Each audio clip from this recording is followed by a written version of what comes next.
আজ আমরা চলে এসেছিলাম কামদেবপুরের শ্রী রামকৃষ্ণ সারদা মন্দিরে। ব্যান্ডেল স্টেশন থেকে 8 থেকে 10 কিলোমিটারের মধ্যে এটা পড়ে। চুঁচুড়া থেকেও যাওয়া যায়।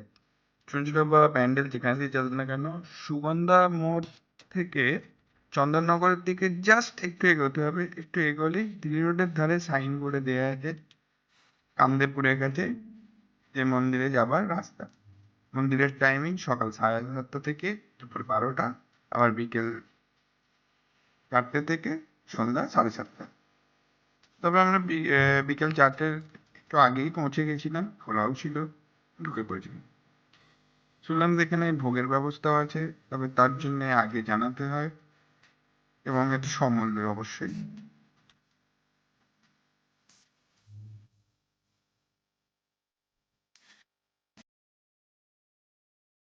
মন্দিরের ভেতরে ঢুকেই মনটা জুড়িয়ে গেল। সুন্দর ফুলের গাছ, সুন্দর লাগলো, নানা রকম মৌসুমী গাছ, আম গাছে আমের বকুল ধরে আছে এবং যথেষ্ট মেনটেন।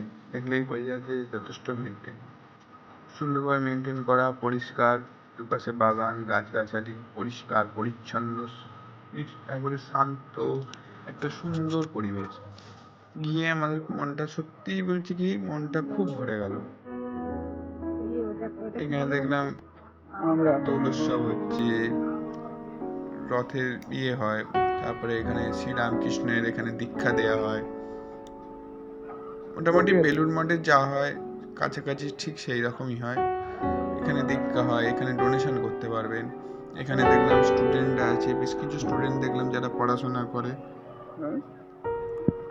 আমাদের তো ভালোই লাগলো।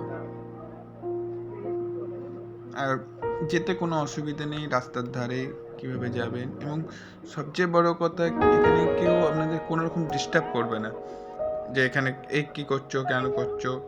আমরা শান্ত, খালি কি নিরাপত্তা বজায় রাখতে হয়, শান্ত হয়ে থাকতে হয়।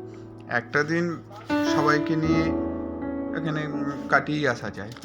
ওদিকটা ঘুরে আসা,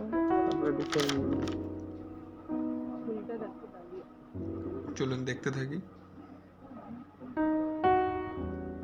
এই বাঁদিকে ঘরগুলো দেখছেন, এখানে এখন স্টুডেন্টরা থাকে। পরে মনে হয় ভালো পাকা ঘর করে দেবে, এখন তো টিনেরই ঘর। ওই যে মন্দির, সামনে মন্দির,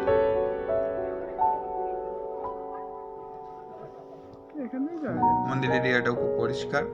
তবে মন্দিরে ওঠার আগে এখানে জুতো খুলে রেখে উপরে উঠতে হয়। সুন্দর একটা বাঁধানো জায়গা আছে, চারপাশে বসার জায়গা আছে, বাগান আছে। যে বাগানগুলো দেখলে, গোলাপগুলো দেখলে মন ভরে যায়।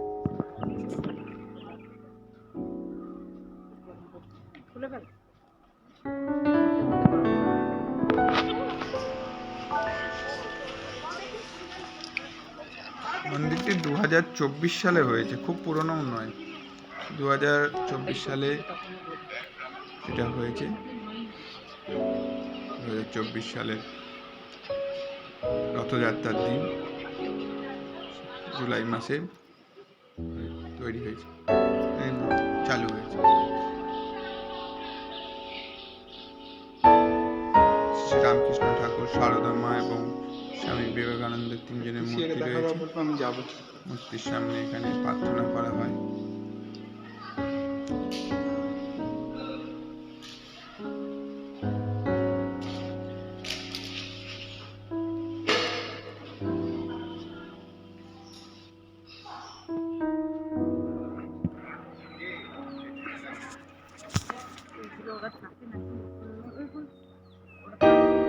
কোনটা?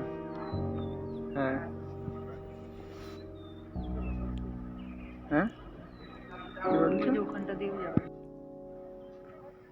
দেখুন গোলাপগুলো দেখুন কত সুন্দর, খুব সুন্দর গোলাপ ফুটে আছে এখানে। চোখের দেখার আর ভিডিও দেখার মধ্যে যদিও তফাৎ হয়, খুব ভালো লেগেছে আমাদের।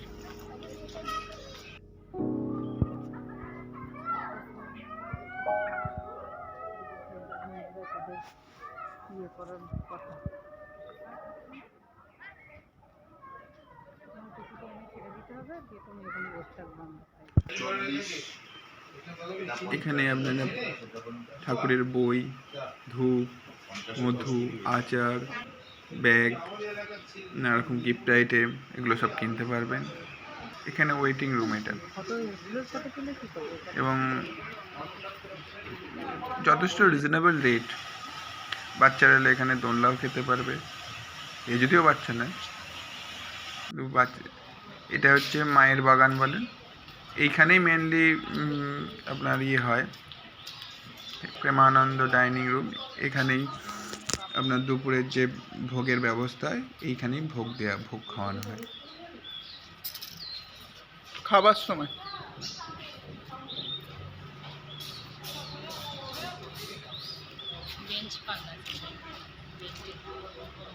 ভিডিওটা দেখার জন্য ধন্যবাদ। যদি আপনাদের ভালো লাগে অবশ্যই চ্যানেলটা একটা লাইক করবেন আর সাবস্ক্রাইব করবেন।